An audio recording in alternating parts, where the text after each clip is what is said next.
A lot of leaders and innovators talk about disrupting healthcare. But what does that really mean? And how does one actually do it?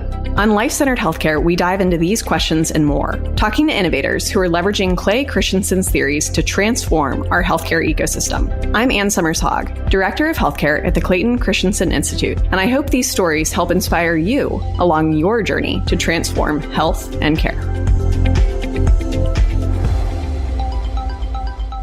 Hello, listeners. It's May, also known as Maycember. If that nickname is familiar to you, you'll really enjoy this episode. Monthly nicknames aside, May is also Mental Health Awareness Month. And today, we're going to talk about a common thread that underpins many mental health and general health struggles. That common thread is stress. And specifically, we'll be discussing the topic of maternal stress, which is a key driver of poor health outcomes for mothers. In the Institute's recent healthcare report, If Health is Wealth, America's Working Mothers Are Living in Extreme Poverty, we highlight not only the disproportionately poor health outcomes of employed mothers in the U.S., but we also discuss a pathway to improve them. In the report, I share how the Tools of Cooperation framework is critical to helping to alleviate maternal health and economic burdens. And this is because these burdens are rooted in unsupportive societal structures. I'll include a link to the full report in the show notes. But today, I've invited Dr. Molly Dickens to join me in talking about one of the health-related root causes of these maternal struggles. Molly is a stress physiologist and women's health advocate.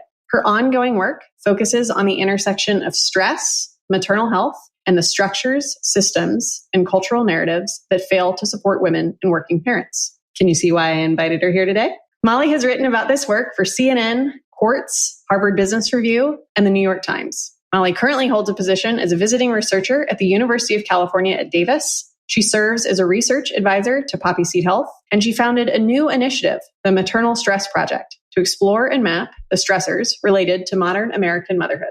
As you'll hear today, Molly is passionate, brilliant, and can make the most complex topics clear. Molly, thank you so much for being here. Thank you so much for having me. That intro was lovely, and hopefully I can reflect that clarity as we talk. I bet you will. So thanks for joining me, and let's dive in. I like to channel my inner Simon Sinek at the start of episodes, and I like to start with why. So could you share with listeners why you launched the Maternal Stress Project and maybe a little bit about what it is? Okay, I'll do my best. I think that one, as you kind of prefaced in the bio, I've had a bit of a convoluted career path, and I think it's important to kind of walk through it as briefly as I can, because I think it sets up what is percolating in my head at all moments in time that led to Maternal Stress Project. So as you pointed out, yes, I'm trained as a stress physiologist. So I just see the world through the lens of stress in so many different ways. And when I say stress physiologist, it's really how does stress work in the body and what happens when stress is really starting to affect health. From after many, many, many years in research, I jumped off sort of an academic research track to work at a maternal health startup. So that really introduced me to the space of pregnancy and maternal health. And then after that, I co-founded and ran a nonprofit that focused on motherhood-related barriers that affect gender equity. And so was really introduced to the other elements that hold women back or that women are exposed to, especially during this time and as it relates to American motherhood specifically.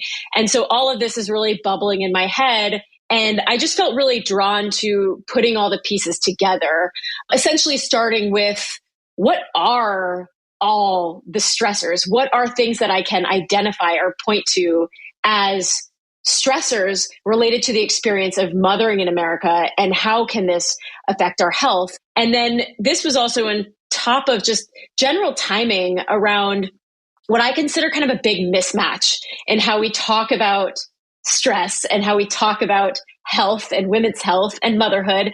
And, we're living in this time where we're finally giving women's health the attention that it deserves. And we're finally giving maternal health the attention it deserves.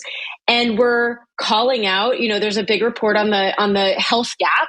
And we're calling out that there are negative health outcomes that disproportionately affect women. And when you look at those negative health outcomes, most of them are considered stress-related illnesses, but we haven't said they're stress-related illnesses.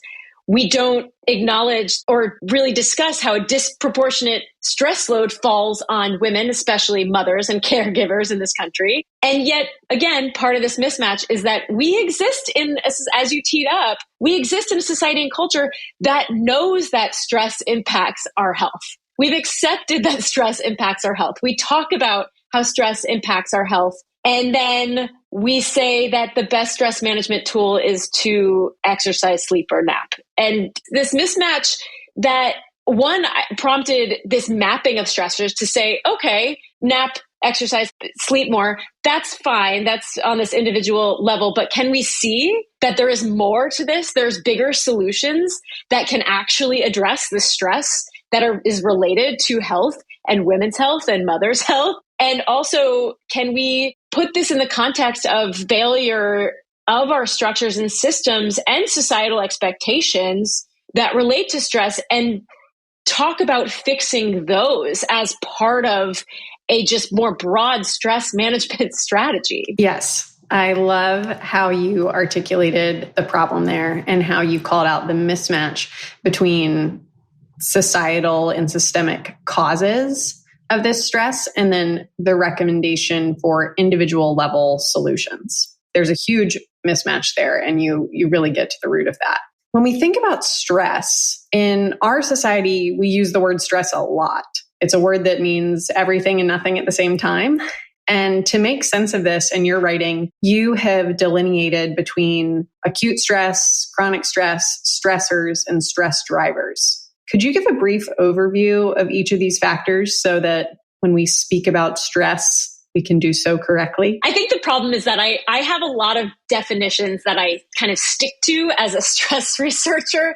And then I need to be reminded that most of the people that are interested or I want to be interested in this as a topic are not stress researchers. So yes, I appreciate the opportunity to attempt to define at least the way that I talk about it. So first, separating out acute stress from chronic stress. I usually start here because I think it's important to recognize that at the most basic level, the way that our body responds to stress, acute stress, a single stress, a time-limited stress is beneficial.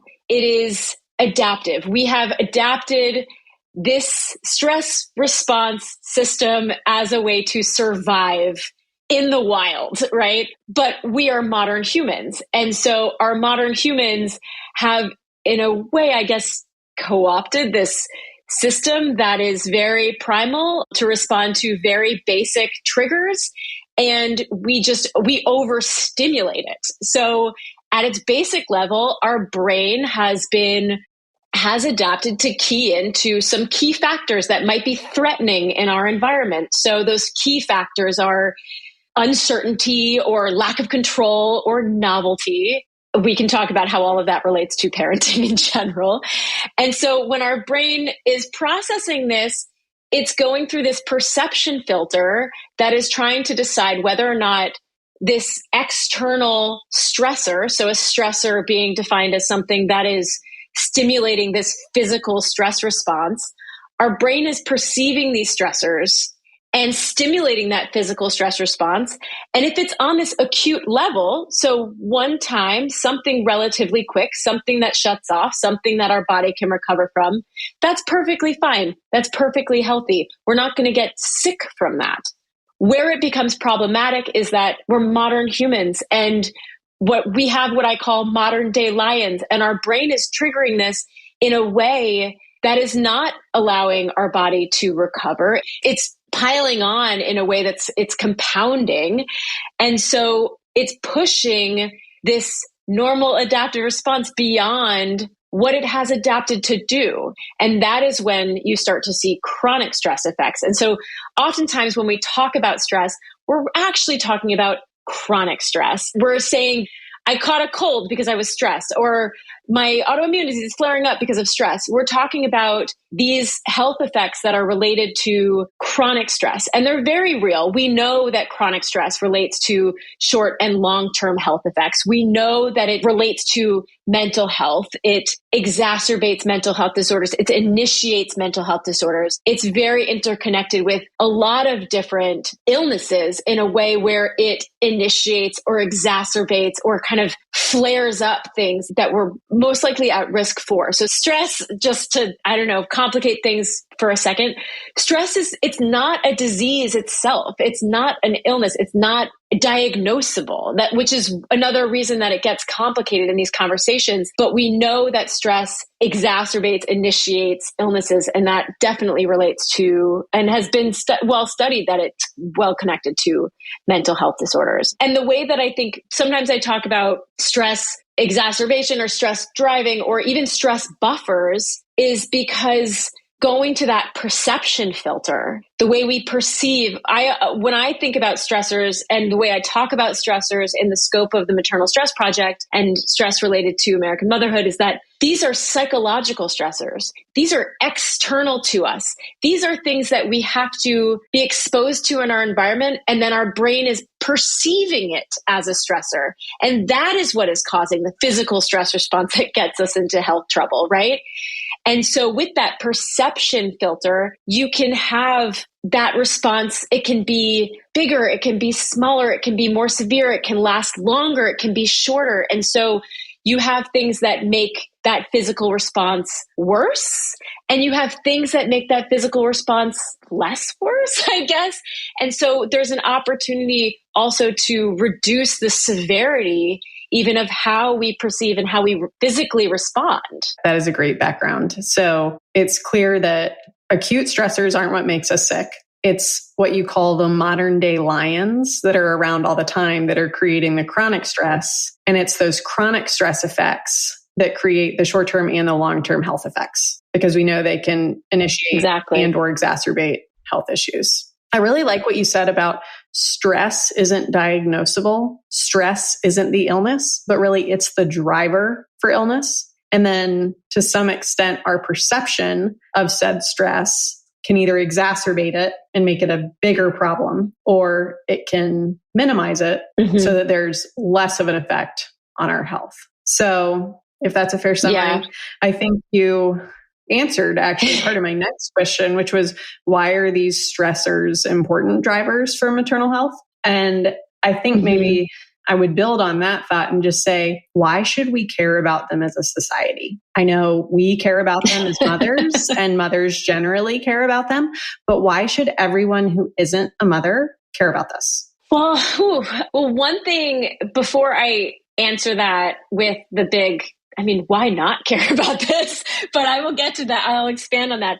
But just to go back to one thing that you pointed out, because I appreciate the way you reworded it, where I see stress really falling into all of this is it's an opportunity to also think about solutions as preventive care as well as treatment. And so stress is kind of both sides of that coin. It can be the thing that pushes you over the edge, but you don't know where the edge is. And so on that level, it's preventive care. Decrease stress, and you're getting further away from getting pushed over that edge. It's also, right now, it's mainly looked at as a treatment. We know that stress is causing this, or we know that stress is making this worse, or we know that stress, blah, blah, blah.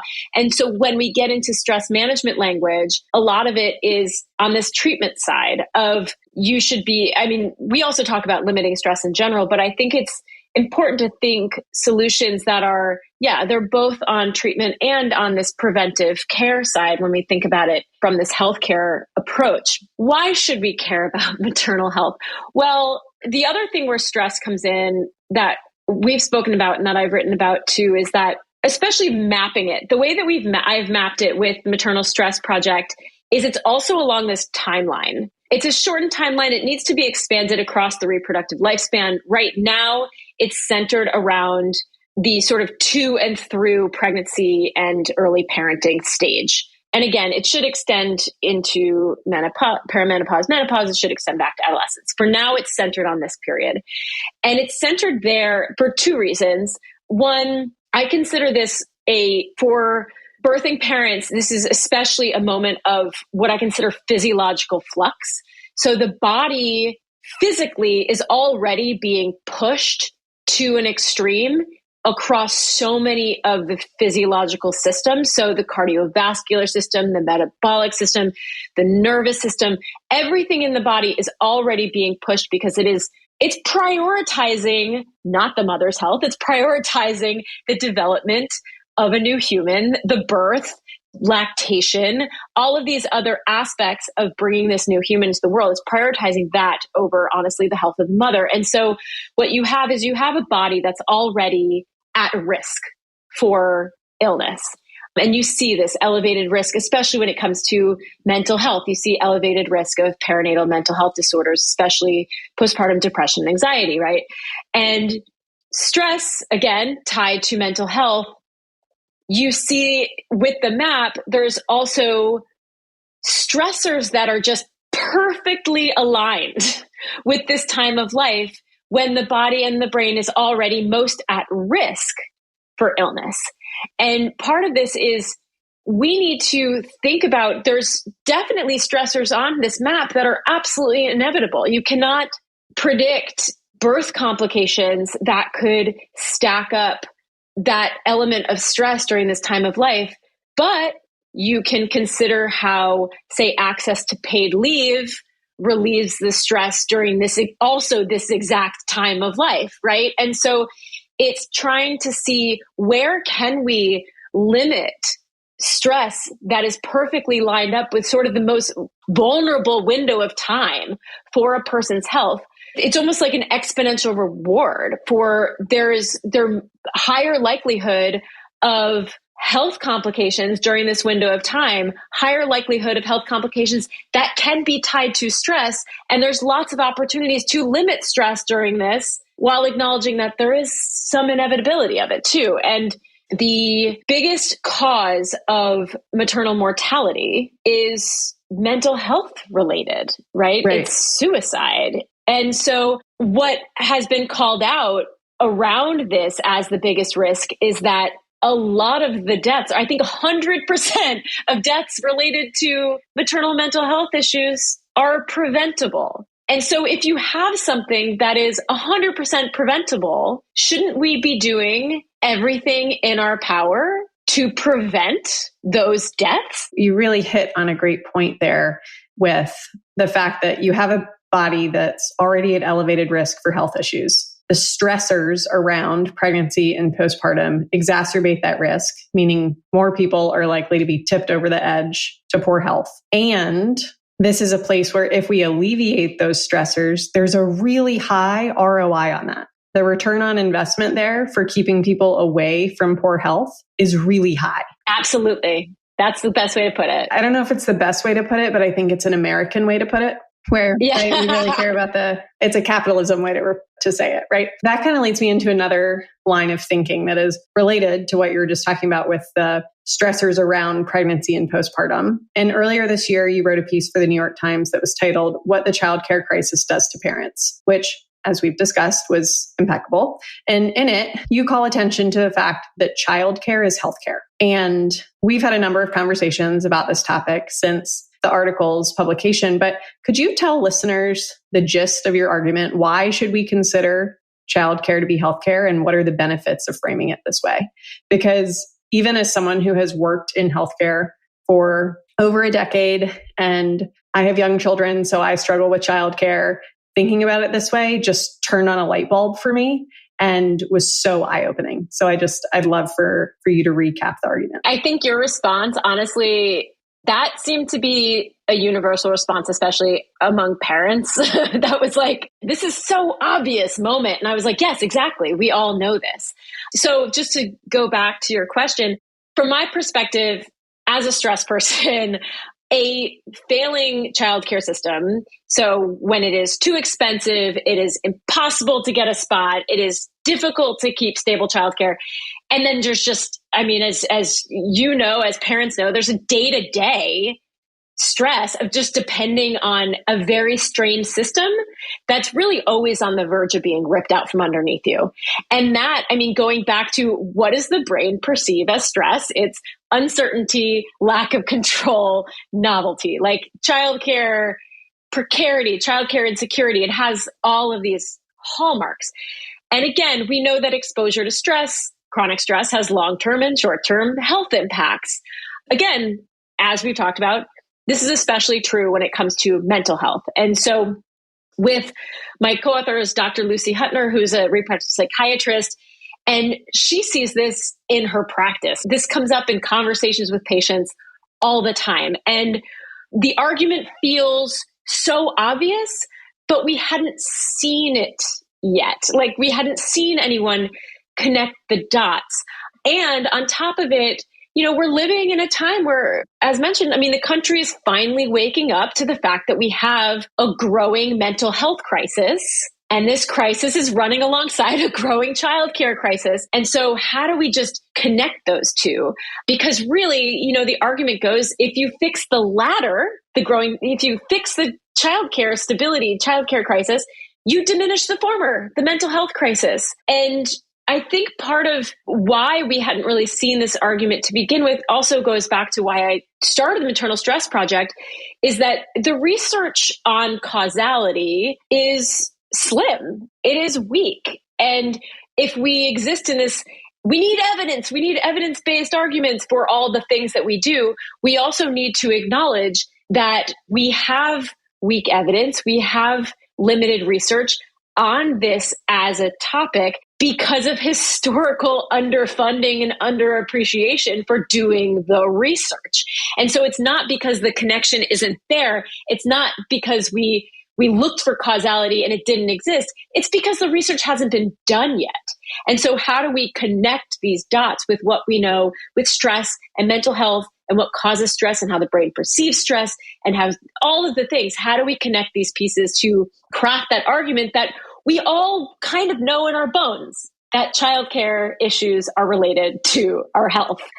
And as for the benefits of the framing of it, one, it speaks to all of us who know that this is true. It's like, oh, now that it's written, now we can talk about it. Like that just helps.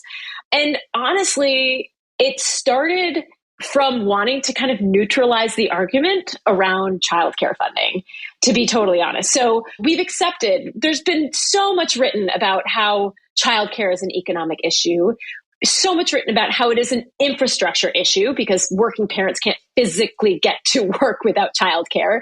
We know it's a gender equity issue, an equality issue, but we've been shouting about all of this and it doesn't seem to be moving the needle on a societal acceptance that we should have public funding for childcare. And so by reframing it as healthcare and as a health issue, we're also hoping to bring it down to, it doesn't matter. This is not related to whether or not moms should be working or not working. This has nothing to do with who's working and who's not working.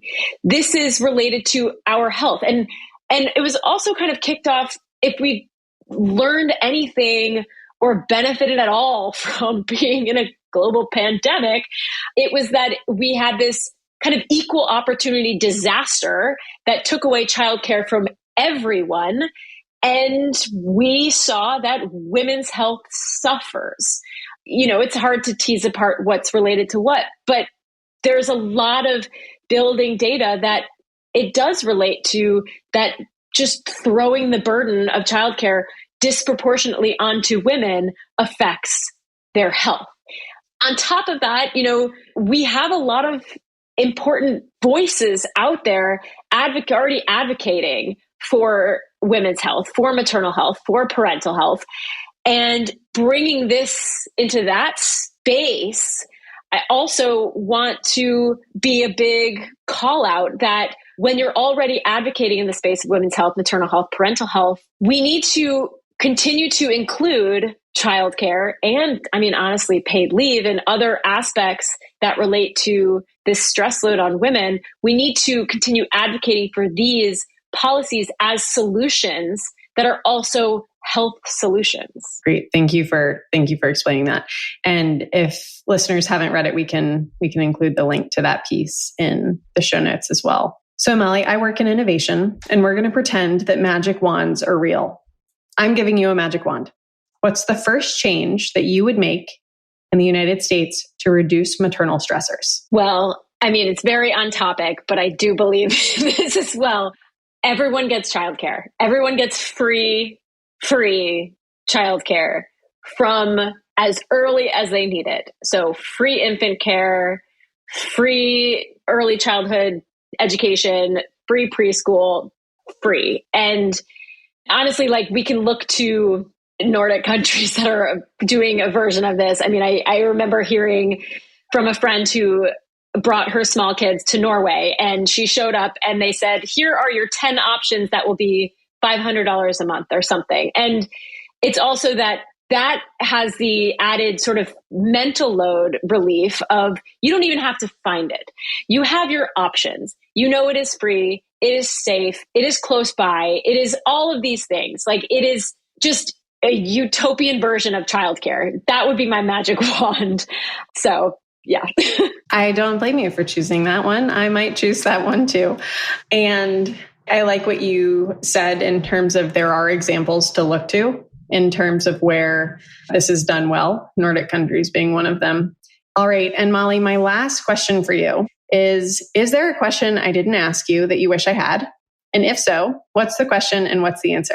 I mean, I think we can build off of a little bit of the last question, which is how to consider just the interconnected nature of the stressors and why big solutions at a policy level, things like childcare, universal childcare, or paid leave can impact kind of things across the map. And I think looking at childcare as the example, you know, the way that the map is structured, it has these connection points. And like I said, that's what is changing our perception of how severe or how, you know, not severe, I guess, these stressors are. And so if you think about another big thing on the map is financial stress. We know that financial stress is a significant stressor that impacts health. That's actually been very well studied, is how financial insecurity and instability affects health. And that is deeply tied to childcare and expensive childcare and accessible childcare. And if that was relieved, it also relieves that financial stress. Another thing that is a big stressor that actually came up in a comment to the op-ed is the connection to domestic abuse. That is a big stressor that affects women's mental health. And a comment pointed out that childcare is the number one concern for people. This woman who commented runs a shelter in Chicago for domestic abuse survivors. And she said childcare is the number one thing on top of, you know, what they've just experienced that they are experiencing stress around, especially as it relates to finding a job or keeping a job or, you know, supporting their kids or being free enough to support their kids alone. Can you imagine the weight of that as a stress being lighter if childcare was just not an issue and the expense of childcare and the access to childcare was not an issue that they also had weighing on them? I think the other thing that seems very almost fluffy, especially if you compare it to something like domestic abuse, is that we have also this social narrative and identity stress that is feeding through how we return to work or how we seek childcare or how we need to pay for childcare. And so if it's just universally available, we don't have that added weight of who needs it and who doesn't. I mean, this came up even in sourcing when I was talking to people and getting quotes for the op-ed. This came up from the woman whose story was featured, you know, prominently in the article. The backstory of it is that she wasn't working. And so in addition to her childcare, so the story is that her childcare fell through. Her childcare center just sent an email on like Saturday morning that said, "We're closed. we're closing next month forever. And it was like, wait, what? Like, you're just closing? That's it? Like, what do we do with this information?